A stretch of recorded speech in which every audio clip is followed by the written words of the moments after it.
Xuất khẩu cá rô phi của Việt Nam đang ghi nhận bước tăng trưởng kỷ lục, đặc biệt khi thị trường Mỹ nổi lên là khách hàng lớn nhất, mở ra nhiều cơ hội cho ngành thủy sản của nước ta.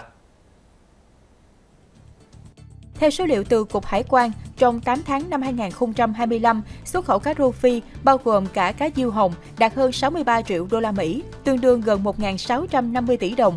Con số này tăng tới 174% so với cùng kỳ năm ngoái và là mức cao nhất trong 5 năm qua. Mỹ là thị trường nhập khẩu nhiều nhất, chiếm đến 62% tổng kim ngạch. Trong đó, cá rô phi đạt 52 triệu đô la Mỹ, tăng 359%, riêng xuất khẩu sang Mỹ chiếm tới 70% tỷ trọng. Theo Trung tâm Thương mại Thế giới, Mỹ hiện là quốc gia tiêu thụ cá rô phi nhiều nhất, với sản phẩm phi lê cá rô phi đông lạnh được ưa chuộng, chiếm 23% tổng lượng cá thịt trắng nhập khẩu. Các chuyên gia nhận định, bên cạnh cá tra, cá rô phi đang mở ra dư địa lớn để doanh nghiệp thủy sản Việt Nam mở rộng nuôi trồng và xuất khẩu.